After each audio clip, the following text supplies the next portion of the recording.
Hi hello నమస్తే welcome back. నేను మీ host అక్షర విహారి.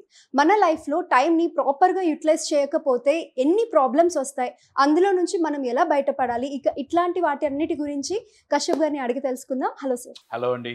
ఎలా ఉన్నారు? Doing fantastic sir. Upcoming events ఏమున్నాయి?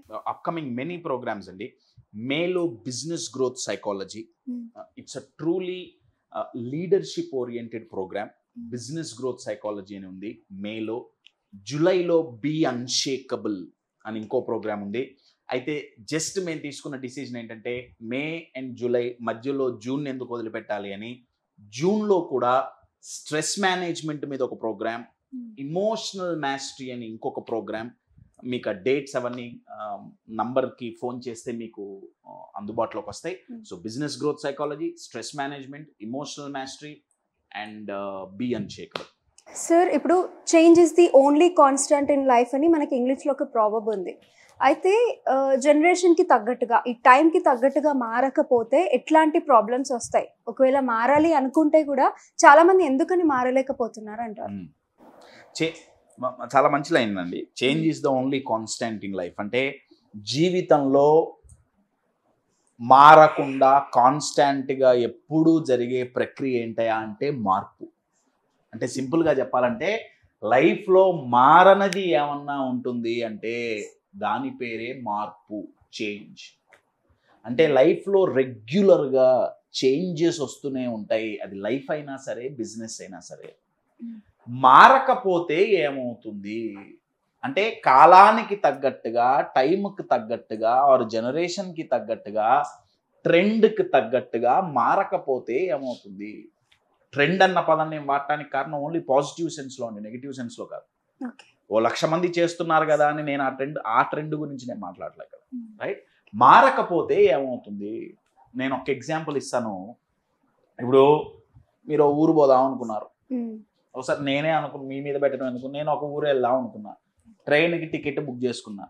ఏమంటే ఆ డేట్ వచ్చింది, ఆ టైం వచ్చింది, నేను స్టేషన్కి వెళ్ళా. వాళ్ళు అక్కడ బోర్డులు ఉంటాయి కదా, బోర్డులో చెప్పారు పలానా ట్రైన్ నెంబర్ దయచేసి గమనించండి, దయచేసి వినండి చెప్తారు కదా. పలానా ట్రైన్ నెంబర్, పలానా ఊరికి వెళ్ళే ట్రైను ప్లాట్ఫామ్ నెంబర్ 1 మీదకి 10 నిమిషాల్లో వస్తుంది అని నేను రెడీగా ఉన్నా. నా తర్వాత 5 నిమిషాల తర్వాత మళ్ళీ అనౌన్స్మెంట్ వచ్చింది, పలానా నెంబర్ ఉన్న ట్రైన్, పలానా ఊరికి వెళ్ళే ట్రైన్ ప్లాట్ఫామ్ నెంబర్ 1 మీదకి రావట్లా, 5 మీదకి వస్తుంది. నేను ఇక్కడ కూర్చొని నేను చేంజ్ అవ్వను, నేను ఒకటో ప్లాట్ఫామ్ మీదే ఉంటా అంటే ట్రైన్ పోతుంది. చేంజ్ అవ్వకపోతే ఏం పోతుంది? జీవితం పోతుంది. అప్డేట్ అవ్వాలి. చాలా మంచి పదం అండి, అప్డేట్ అవ్వాల్సిందే. చేంజ్ అవ్వకపోతే దీన్ని కార్పొరేట్ లాంగ్వేజ్లో దగ్గర ఒక 8-9 ఇయర్స్ అయిందండి ఈ కాన్సెప్ట్ వచ్చి. దీన్ని ఏమంటారంటే లీడ్ చేంజ్ అంటారనమాట. అంటే చేంజ్ని ఒకటి ఫాలో అవ్వటం ఒక పద్ధతి, ఇంకొకటి చేంజ్ని లీడ్ చేయటం ఒక పద్ధతి. చేంజ్ చాలా మంది ఏమంటారంటే అవకాశాలు రావట్లా, మా కష్టానికి మా స్కిల్స్కి తగ్గట్టు ఆపర్చునిటీస్ లేవు, అందుకే మేము సక్సెస్ అవ్వట్లా. ఆపర్చునిటీస్ ఎప్పుడు డైరెక్ట్గా ఆపర్చునిటీస్ లాగా రావండి మన దగ్గరికి. అవి 2 రకాల ముసుగులు వేసుకొని వస్తాయి. ఒక ముసుగు పేరు ప్రాబ్లమ్స్ అండి. ప్రాబ్లమ్స్ అనే రూపంలో మనకు అవకాశాలు వస్తాయి. సెకండ్, చేంజ్ అనే రూపంలో అవకాశాలు వస్తాయి. మనం వాటిని తీసుకొని ఆ ట్రైన్ గనక ఎక్కకపోతే, చేంజ్ అనే ట్రైన్ని గనక ఎక్కకపోతే ట్రైన్ పోతుంది, ఆగదు. మన లైఫ్ మాత్రం ఆగిపోతుంది. అంతెందుకండి, నేను కొన్ని కార్పొరేట్ ఎగ్జాంపుల్స్ ఇస్తా. Longest company in the world అండి. లాంగెస్ట్ కంపెనీ అంటే ఏంటంటే ఆ కంపెనీ యొక్క ఏరియా ఏదైతే ఉందో ప్రపంచంలోనే అత్యంత పెద్ద కంపెనీ, ఏరియా వైజ్ అంత పెద్ద కంపెనీ కట్టారు. ఇప్పుడు ఆ కంపెనీ పేరు కూడా ఎవరికి తెలియదు. ఆ కంపెనీ పేరే కొడాక్. విన్నారా? కొడాక్ ఒకప్పుడు కెమెరాలో రీల్స్ తయారు చేసేది. ఇప్పుడు ప్రాబబ్లీ ఈ జనరేషన్ వాళ్ళకి ఇన్స్టాగ్రామ్లో రీల్స్ తప్ప కెమెరాలో రీల్ తెలియకపోవచ్చు. ఆ ఫిల్మ్స్ తయారు చేసేది, కెమెరా ఫిల్మ్స్. ఎప్పుడైతే అది మెమరీ కార్డుగా మారిపోయిందో వాళ్ళు ఆ చేంజ్ని ఫస్ట్ యాంటిసిపేట్ చేయలే, అంటే ఎక్స్పెక్ట్ చేయలే. చేంజ్ ఎందుకు అవ్వలేకపోతున్నారు అనే దానికి నేను ఆన్సర్ చెప్తున్నా. ఒకటి, ఆ చేంజ్ని యాంటిసిపేట్ చేయగలగటం. అంటే నెక్స్ట్ 3 ఏళ్ల తర్వాత ఇదవుతుంది, 5 ఏళ్ల తర్వాత ఇదవుతుంది, దాన్ని విజన్ అంటాం. లీడర్కు ఉండాల్సిన క్వాలిటీ చేంజ్ని యాంటిసిపేట్ చేయటం, నెంబర్ 1. నెంబర్ 2, యాక్సెప్ట్ చేయటం. చేంజ్ని మీరు యాంటిసిపేట్ చేస్తే దానికి తగ్గట్టు మీరు ప్రిపేర్ అవుతారు, రెడీగా ఉంటారు. నా లెట్స్ ఏ చేంజ్ని మీరు యాంటిసిపేట్ చేయలే, అంటే ఎక్స్పెక్ట్ చేయలేదు, నా ఆటోమేటిక్గా ఆ ట్రెండ్ వచ్చేసింది, చేంజ్ అయిపోయింది, చేంజ్ క్రియేట్ అయింది. మీ బిజినెస్లో అయినా సరే, మీ లైఫ్లో అయినా సరే, దాన్ని యాక్సెప్ట్ చేస్తే దానికి తగ్గట్టు మనం ఎలా మారాలి అనేది తెలుస్తుంది. ఫెయిల్ అయినా సక్సెస్ వచ్చినా దాన్ని యాక్సెప్ట్ చేయాలి. అబ్సల్యూట్లీ. ఓకే, ఆ యాక్సెప్టెన్స్ మిస్ అవుతాం. చాలా మంది చేంజ్ అవ్వకపోవటానికి ఇంకొక కారణం ఏంటంటే రిస్క్ టేకింగ్ ఎబిలిటీస్ లేకపోవటం. ఏమో ఇంకొంచెం కొత్తది ట్రై చేస్తే ఉన్నది కూడా పోతే. అవును సార్. మనం చిన్నప్పటి నుంచి వింటున్న స్టోరీనే అండి. నేను మళ్ళీ ఆ స్టోరీ చెప్పక్కర్లా, అందరికీ తెలిసిన స్టోరీనే. చేంజ్ అనగానే మనకి యూజువల్గా గుర్తొచ్చేది ఏంటయా అంటే ఒక గొంగలి పురుగు సీతాకోక చిలుకలాగా కన్వర్ట్ అవ్వటం. చేంజ్ అవ్వకపోతే ఏమవుతుంది అనేది నా ప్రశ్న. గొంగలి పురుగులాగే మిగిలిపోతావు, ఎవడు పట్టించుకోడు, దగ్గరికి కూడా రానేడు. గొంగలి పురుగు అనగానే అసలు ఎంత కదా. కానీ ఆ గొంగలి పురుగు గనక సీతాకోక చిలుకలా మారిందా, ప్రపంచం ఎదురు చూస్తుంది సీతాకోక చిలుకతో ఆడుకోవటానికి. ఆడుకోవటం అంటే నెగిటివ్ కాదండి, ప్రపంచం ప్రేమిస్తుంది సీతాకోక చిలుకలా మారితే. కాదు, నేను గొంగలి పురుగులాగానే ఉంటా, గొంగలి పురుగులే నీకు స్నేహితులు అవుతారు. గొంగలి పురుగు నుంచి సీతాకోక చిలుక, అందుకే దాన్ని ట్రాన్స్ఫర్మేషన్ అంటారండి. చేంజ్ కూడా కాదు, చేంజ్ కంటే బెటర్ వర్డ్ ఏంటంటే ట్రాన్స్ఫార్మ్ అవ్వటం, అంటే మొత్తంగా మారిపోవటం. అర్థమవుతుందా? ఆ ట్రాన్స్ఫార్మ్ అవ్వటానికి గొంగలి పురుగు చాలా కష్టపడుతుంది. ఒక కకూన్లోకి వెళ్ళిపోతుంది, తనను తాను బంధించేసుకుంటుంది, ఎవ్వరితో కాంటాక్ట్ ఉండదు. తన పనేంటి, నేను ట్రాన్స్ఫార్మ్ అవ్వాల్సిందే. గొంగలి పురుగుకి న్యాచురల్ ప్రాసెస్ అండి. మనిషికి చేంజ్ అనేది న్యాచురల్ ప్రాసెస్ కాదు, ట్రైన్డ్ ప్రాసెస్.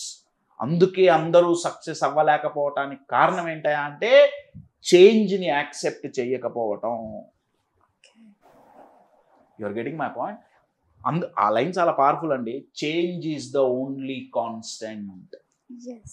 మీరు మారినా మారకపోయినా లైఫ్, బిజినెస్ రెగ్యులర్గా మార్పులు వస్తూనే ఉంటాయి. ఒక ఎగ్జాంపుల్ కొడాక్ నేను చెప్పాను. ఇంకొక ఎగ్జాంపుల్, ద ఫస్ట్ కంపెనీ, మొబైల్ని సృష్టించిన సృష్టికర్త. ఆ కంపెనీ ఎక్కడుంది వాళ్ళ? మోటోరోలా. ఫస్ట్ పీపుల్ అండి వాళ్ళు. మొబైల్ ఫోన్ అనే ఒక డివైజ్ని సృష్టించింది మోటోరోలా. ఇవాళ మోటోరోలా ఏది? ఎక్కడున్నాయి మోటోరోలా ఫోన్స్? ఎక్కడో ఒకటో రెండో లేవు. ఎందుకు? ధీమాగా కూర్చున్నారా? వాళ్ళవి మోటోరోలా, మోటోరేజర్ అని ఒక అద్భుతమైన 2 ఫోన్స్ రిలీజ్ చేశారు వాళ్ళు 2008, 2009 ఆ టైంలో అనుకుంటా. ఆ రోజుల్లో చచ్చేంత కాస్ట్లీ ఫోన్స్ అవి. మోటోరేజర్ అండ్ ఇంకోటి ఏదో పేర్లు నేను నాకు గుర్తుకు రావట్లేదు. ఒకప్పుడు ఆ ఫోన్లు అంటే నాకు చాలా ఇష్టం, కొనుక్కోవాలనుకునేవాడిని. కానీ ఇప్పుడు లేవు మార్కెట్లో. ఎందుకు? యాపిల్ వచ్చింది, శాంసంగ్ వచ్చింది, ఇంకా చాలా వచ్చినాయి. వాళ్ళు చేంజ్ని యాంటిసిపేట్ చేసి, యాక్సెప్ట్ చేసి ఇప్పుడు చేంజ్ని లీడ్ చేస్తున్నారు. కానీ మోటరోలా యాక్సెప్ట్ చేయలేదు. ధీమా, మాకేమవుతుంది, మా దగ్గర ఉన్న ప్రోడక్ట్ని కొట్టే. నోకియా ఏమైందండి? లోగోనే Nokia. Nokia, one of the most standard phones in the mobile phone industry. Where are they today? Recent collapse అండి. జెట్ ఎయిర్వేస్ ఎక్కడున్నారు ఇప్పుడు? One of the biggest airline company in India, Jet Airways. ఏది వాళ్ళు? ఎక్కడున్నారు Jet Airways? Jet Airways shut down చేయటం అనేది airline ఇండస్ట్రీలోనే most traumatic incident అండి. ఎయిర్ హోస్టెస్, పైలట్స్ వాళ్ళందరూ ఏడ్చారు.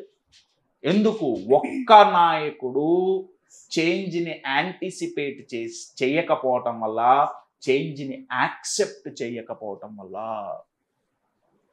బిజినెస్ కంపెనీలు ఎగిరిపోయినాయి. చేంజ్ అవ్వకపోతే అక్కడ అంతమంది లైఫ్స్ కూడా కనిపిస్తున్నాయి. అందుకే లీడ్ చేంజ్. సో మారాల్సిందే. ఏం మారాలి? 2 మారాలి. ఒకటి మైండ్ సెట్ మారాలి. ఇక్కడ ఒకటి మైండ్ సెట్ మారాలి, ఇంకొకటి స్కిల్ సెట్ మారాలి. ఏమండి? మరి మారకూడనిది ఏంటి? 2 మారాల్సిన అవసరం లేదండి. ఒకటి వాల్యూస్, ఇంకొకటి ఎథిక్స్. చాలా మంది ఏమనుకుంటారంటే మార్పు అంటే వాల్యూస్ అగేన్స్ట్గా, ఎథిక్స్ అగేన్స్ట్గా పోవాల్సిన అవసరం లేదు. మన మైండ్ సెట్ మార్చుకుంటే సరిపోతుంది, మన స్కిల్ సెట్ మార్చుకుంటే సరిపోతుంది. మారకూడదు ఇంకేమన్నా, మార్చుకోకూడనిది ఇంకేమన్నా ఉంది అంటే ఏమన్నా funny and lighter note, gender ఒక్కటి మార్చుకోకుండా ఇప్పుడు అది కూడా జరుగుతుందండి. ఇప్పుడు అది కూడా జరుగుతుంది. ఎందుకంటే వాళ్ళు తప్పు చేంజ్ని యాక్సెప్ట్ చేస్తున్నారు. You're getting my point. So సీతాకోక చిలుకను అందరూ ప్రేమిస్తున్నారు అంటే అది ట్రాన్స్ఫార్మ్ అయింది కాబట్టి. ఆ ట్రాన్స్ఫర్మేషన్ కశ్యప్ పెయిన్ఫుల్ కదా. ఇంగ్లీష్లో దీని గురించి టాపిక్ వచ్చినప్పుడు ఒక సెంటెన్స్ బాగా మాట్లాడుతుంటారు. వాళ్ళు ఏమంటారంటే 2 రకాల పెయిన్స్. ఒకటి pain of discipline are pain of transformation. మనల్ని మనం మార్చుకునే ప్రక్రియలో ఎదురయ్యే పెయిన్ ఒకటి. ఇంకొకటి మనం మారలేక ఓడిపోయి ఏడుస్తూ కూర్చునేటప్పుడు రిగ్రెట్ అని ఒకటి వస్తుంది. అబ్బా మారుంటే బాగుండేదే. అది కూడా పెయిన్ఫుల్లే. మీరు పెయిన్ ఆఫ్ రిగ్రెట్ని అనుభవిస్తారా, పెయిన్ ఆఫ్ ట్రాన్స్ఫర్మేషన్ని అనుభవిస్తారా? అది మీ చాయిస్ అండి. పెయిన్ ఆఫ్ ట్రాన్స్ఫర్మేషన్ని గనక మీరు అనుభవిస్తే, ఈ పెయిన్ని అనుభవిస్తే there is lot of gain అండి. అందుకే ఇంగ్లీష్లో ఒక సెంటెన్స్ ఉంది, నో పెయిన్ నో గెయిన్. నేనేమన్నా అంటే నో పెయిన్, ఎన్ఓ నో కాదు, దానికి KW యాడ్ చేయండి, నో ద పెయిన్. అంటే ఆ ట్రాన్స్ఫర్మేషన్ పెయిన్ ఎంత గొప్పదో తెలుసుకోండి. అప్పుడు రిగ్రెట్ అనే పెయిన్కి నో చెప్పొచ్చు. ట్రాన్స్ఫర్మేషన్ ఈజ్ ఆల్సో పెయిన్ఫుల్, కానీ దానివల్ల లాంగ్ టర్మ్లో గెయిన్ ఉంది. ఎక్స్పెషల్లీ బిజినెస్లో పర్సనల్గా చూసుకుంటే అవి మన డైలీ రొటీన్స్ కావచ్చు, మన హాబీస్ కావచ్చు, మన హ్యాబిట్స్ కావచ్చు, మన థింకింగ్ ప్యాటర్న్స్ కావచ్చు, మార్చుకోవాల్సిందే. మీరు మారకపోతే, మీ ఆలోచన విధానం మారకపోతే లైఫ్లో ఎవ్వరూ మీకోసం ఆగరు. ఆపర్చునిటీస్ వస్తుంటాయి, పోతుంటాయి, కానీ మీరు అవి పట్టుకొని ఎదగాలి అంటే మారాల్సిందే. చేంజ్ ఈజ్ మస్ట్ అండి. Absolutely must. ఏంటంటే చేంజ్, మార్పు. ఇంకా తెలుగులో చెప్పాలంటే లైఫ్ ప్రకారంగా మార్పు సహజం, హ్యూమన్ ప్రకారంగా అయితే మార్పు సహజంగా రాదు, ట్రైన్ అయితేనే వస్తుంది. అలా చేంజ్ అవ్వాలి అంటే బిజినెస్ పరంగా చూసుకుంటే బిజినెస్లో ఏమి మైండ్ సెట్ పరంగా ఒక లీడర్ మైండ్ సెట్లో ఏమేమి చేంజెస్ క్రియేట్ చేసుకుంటే బిజినెస్ని ముందుకు తీసుకెళ్ళచ్చు అని నేర్పించే ప్రోగ్రామే బిజినెస్ గ్రోత్ సైకాలజీ. బిజినెస్ కాకుండా జనరల్గా తీసుకుంటే ఏ థాట్ ప్యాటర్న్స్లో చేంజెస్ తెచ్చుకుంటే మనం అన్షేకబుల్గా నించోవచ్చు అని నేర్పించే ప్రోగ్రామే be unshakable. Okay. Oh yes.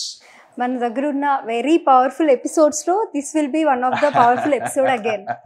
Thank you. So చూసారు కదా సార్ చెప్పింది. సార్ చెప్పిన ఈవెంట్స్కి ఎవరైనా అటెండ్ అవ్వాలి అనుకుంటే కింద కనిపిస్తున్న డిస్ప్లే నెంబర్కి కాల్ చేయండి, అటెండ్ అవ్వండి. Thank you.